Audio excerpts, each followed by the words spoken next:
Yes, sirree, Bob. We got quite a few things to talk about this week, folks. Yes. First, I'm going to start off with a little bit of mourning for a team that seems like everybody in the Finger Lakes likes. Maybe not everybody. That includes my brother, but a lot of people like. The New York Yankees again bow out early in the playoffs.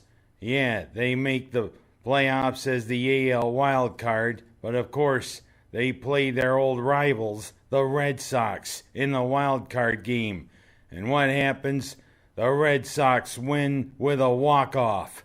Yes, the New York Yankees, all that talent, especially all rise, Aaron Judge, also Giancarlo Stanton, and all that other talent they have on the roster, again, just barely make the playoffs, and what happens? They don't make a run to the World Series.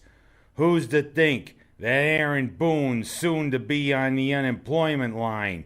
Yeah, of course, George Steinbrenner might be gone, but you know what? His legacy's always there. Yeah, he fired managers left and right, although he couldn't get rid of Billy Martin. Billy Martin was always a bad penny for Steinbrenner and the Yankees. But you know what? Another early exit by the Yankees. And of course, the Red Sox have gone on to shake things up in the American League, because the Tampa Bay Rays follow them in 4 games in the ALDS. And I mean, Boston now is emerging as maybe a favorite to make the World Series. And of course, who knows what's going on there in the National League? Of course, the Dodgers, with all of those wins, only make the wild card because, hey, San Francisco had one more win than them in the division. But I digress. It's an interesting postseason going on for baseball. And of course, you wonder, the New York Yankees, who's going to lead them next year? Of course, there's a Rougned Odor on those Yankees, and it stinks! But enough about the Yankees. Let's talk about the Orange. And another thing that stinks. Some of the decisions that Dino Babers is doing. You know what? It's DDD. Dino's dumbass decisions. You know what? They were pretty much responsible for Syracuse losing to Wake Forest in overtime. Boy, I mean, they had a lot of heart fighting back. Especially Tucker catching that pass, beelining to the end zone to tie the score.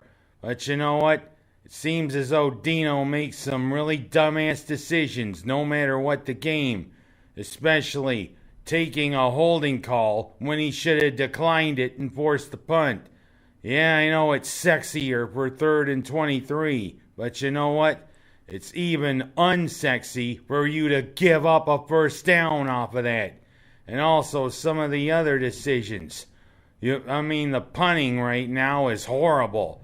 Williams shanking a punt, only 10 yards. You know what? You gotta work on him, or maybe we gotta start looking for a new punting recruit. Punter U right now isn't cutting it with this punter right now. And of course, Schrader and Tucker. They are a good 1-2 punch now running, but you gotta get the passing game working. And especially with Taj Harris leaving and going into the portal, you gotta wonder, was he a problem child? Of course, speaking of problem children, we'll talk about that a little later, shall we? And know what? I'm kind of wondering about this Friday against Clemson. Does DDD happen again? Of course, DDD, I thought maybe that was outlawed. Oh yeah, it's DDT. Yeah, I knew someone who survived for about a month on DDT pills. But you know what? When he woke up one morning, his fly died on his pants. But oh well. That plus also what happened against Florida State. You know what? The refs, again costing us a game. Obvious holding penalties on that final drive cost us the win. But oh well, Seems as though their good teams find a way to win and bad teams find a way to lose. Which one do you think I'm referring to? Syracuse. But I'm going from a team that seems destined to lose even if it's close. That's a team that's destined to win. How about those Bills? Boy, they're really clicking on all cylinders. Well, almost. Yeah, a big 40-0 shellacking of Houston before, and then going to Kansas City, braving a Midwestern thunderstorm, and beating the Chiefs, who may be our biggest rivals for getting to the Super Bowl. We threw a thorough beatdown on Mahomes and the Chiefs, even if Mother Nature also got involved. You know what? Allen's starting to click. Heck, he was kind of missing on a couple of cylinders there for a minute. But the defense definitely clicking on all cylinders. And next up, Tennessee, with Ryan Tannehill at quarterback and Derrick Henry, probably the league's best running back right now. And it's a big pivotal Monday night matchup before the bye week. Of course, you know what Bugs Bunny said. Bye. That was the Wabbit. Oh, enough Looney Tunes. But you know what? Buffalo right now. It's been a while since we felt this good about the Bills. If you talk about cylinders, that's what they're doing. Vroom, vroom, vroom, vroom. Or if it's a two-cycle motorcycle engine, wing, wing, now. Or she asked me to do a four-cycle rumble. Well, that's a bad one. But I digress. That's a team that's clicking on all cylinders. And I definitely want to talk about teams that aren't clicking on all cylinders. Miners and Waterloo's football teams. As Waterloo again, a little low on personnel, not able to play. And Minders' football team, unable to score anything or unable to do anything defensively. They don't score any points, plus they get shellacked on the scoreboard. And that's what happened again against East Rochester Gananda. Well, does this team not have any heart? Does this team not have any training? What's wrong with these guys? I digress. Of course, a team for Minders that is clicking on cylinders, that is the Minders girls volleyball team.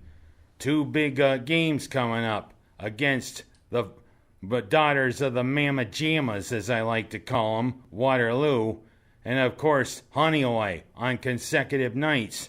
You know, the Super Seneca Slammer Jammers definitely are getting ready, especially as we move towards Section 5 playoffs. We'll see how these great ladies do. And last but not least, because it's about 3 weeks before Halloween, this is what I'm going to say about a now former coach, John Gruden, resigning as head coach for Las Vegas. Yes, apparently a decade ago, he ran his mouth off too much, and he said some things he shouldn't. Well, you know, Gruden's nickname is Chucky, the killer doll from Child's Play. And of course, going along that Halloween theme, you gotta wonder, is Michael Myers next as the Raiders coach? Well, it seems like a good fit, being that Raiders Nation sometimes acts a little weird. Or is it Jason Voorhees from Friday the 13th? There's a little bit of an eerie feeling there. And of course, you all gotta wonder, is it Chucky? Is it Jason? Is it Michael? If you start hearing then you better start worrying, fans. Well, you know what? I don't think Gruden's through yet. He's gonna probably say, "Sorry, Jack, Chucky's back." Well, we'll see. I'm Ken Haas, and those are my stories for this week.